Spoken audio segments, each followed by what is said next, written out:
Welcome in, listener. You're listening to a segment from the Slumpbuster podcast with Ju-Ju and Dre. Find the full episode on Spotify, iTunes, the Google Play Store, or our YouTube channel. Enjoy.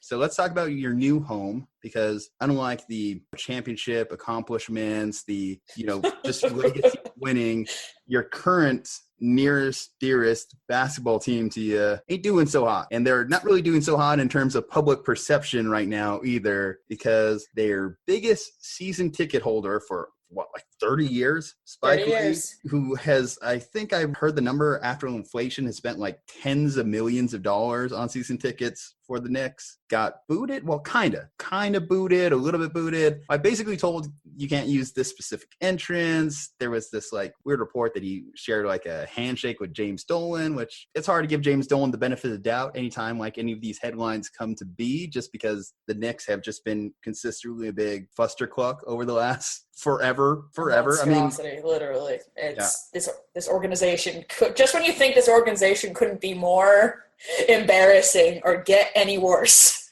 they give you the hold my beer and top it. It's insane. And even talking in New York, I love talking basketball. This is a big basketball town. That's the most hilarious part, is that despite them being, I think personally, the biggest joke of a franchise in North America, they still make money. They're still popular. It still costs at least $100 to get into Madison Square Garden to watch them play. Whereas, honestly, I probably shouldn't compare different sports, but say you go to LA, you got both the Ducks and the Kings that are tanking right now. You can get into the building for $10, less than $10 probably. I went to a San Antonio Spurs game. San Antonio Spurs have not missed the playoff. They're going to miss this year, obviously, but they haven't missed the playoffs in 20 years. $25 is what I spent. $25. Pretty decent seat, too. But these people here, they still, they love their team.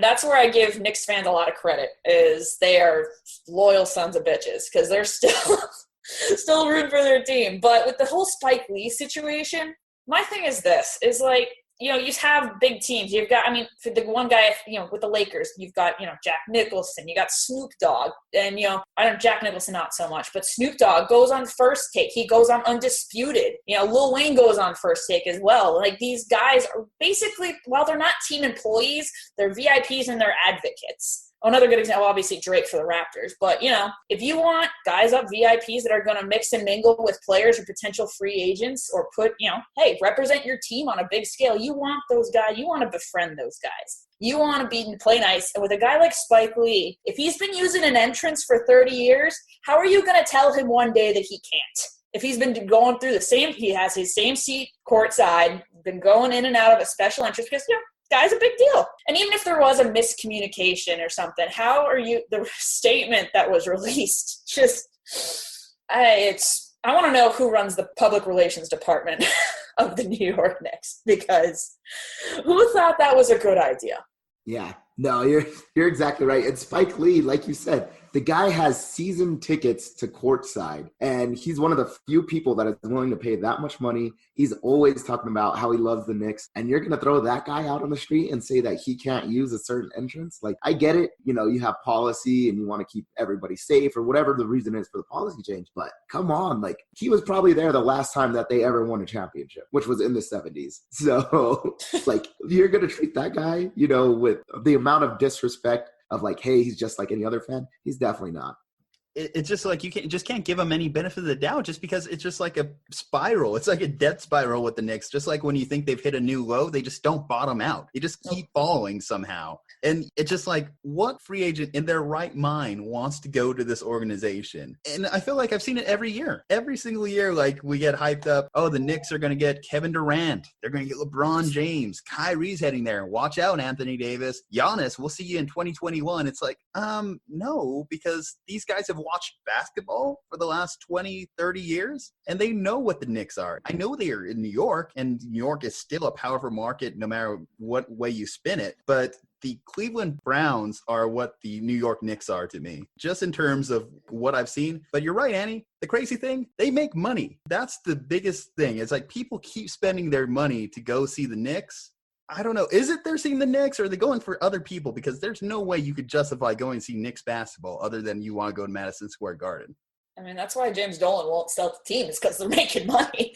He'd be a fool to sell the team, even though he should. But yeah, I mean, it's for a lot of, it's people seeing, it's being seen, but also, you know, I was gauging the prices to hopefully see the Lakers while they were in town. And unless I wanted to donate one of my organs willingly for a nice profit, I was not going to be able to do it. So people are definitely going, you know, when the Bulls are in town, despite the Bulls record, you know, there's a lot of Chicago transplants here. There's a lot of people, you know, moving from all over that want to see their home team, and they'll pay the Madison Square. Because Madison Square Garden's a fun place to watch a game too. You know, saying you went somewhere, you went to the Garden to watch something, it's like checking off something off the list of being a sports fan for some people. So you get that aspect of it, but yeah, but I just don't know if you can really even mark that as like a free agent pitch anymore. Like, oh, you get to put yourself in the Mecca. It's like, yeah, but you also get to just perennially be seen on one of the worst franchises that just exist in spite of itself, mostly. I don't know. I mean, hell, even it's going to be interesting experiment to see what Kyrie and Kevin Durant, how that turns out in Brooklyn. Because if they can actually make Brooklyn cool, which they only managed to do by winning, which hasn't really happened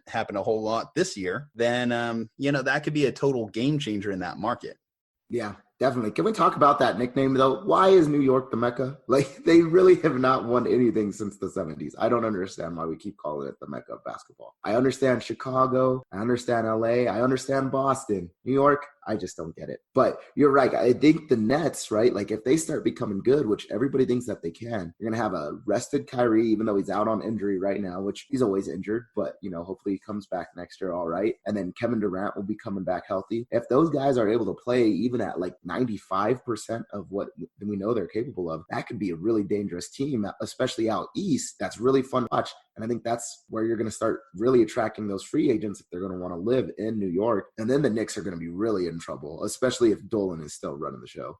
You know, the funny thing about Dolan is I actually hear he does a decent job with his NHL team. Danny, you could probably speak on that more than I can, but it's interesting that he's just this, I don't know what you call him, like a cyst on this organization, because I think like we all agree that ownership is probably the biggest killer of any major franchise. I mean, we berate Jerry Jones yearly because of some of his poor decisions, but compared to James Dolan, Jerry Jones is a saint. Like, again, who kicks out their season ticket owners? Who kicks out just random fans that are heckling him saying, sell the team? You don't expect people to want you to sell the team after your team has been dog shit for like ever? Come on. Especially that was a kid. That was a kid younger than even us who was yelling it. And he's even seen worse Knicks basketball than us. I mean, yeah, he had the Carmelo years, but what did that even really amount to? It's just, come on, guys. It's too much with the Knicks. But I will say, as far as their statement, I did get a kick out of it. I'm not going to lie. Maybe I just kind of like to see a little bit of the chaos. So seeing the Knicks get a little bit confrontational back at them was kind of something, because it was funny. They like Spike Lee, of course, like said, all right, have this controversy. Guess where I'm going? First take the next day. Like, he didn't hesitate to blow up Stephen A. Smith's phone. So he was definitely looking to make it big himself on that like story. I do think there's a little bit of that back and forth too, because he even admitted he's going to be back at Knicks games next year, giving them his money. So, you know, Spike, if you want to see some changes, I hate to admit it, but you're probably going to have to sit a few out.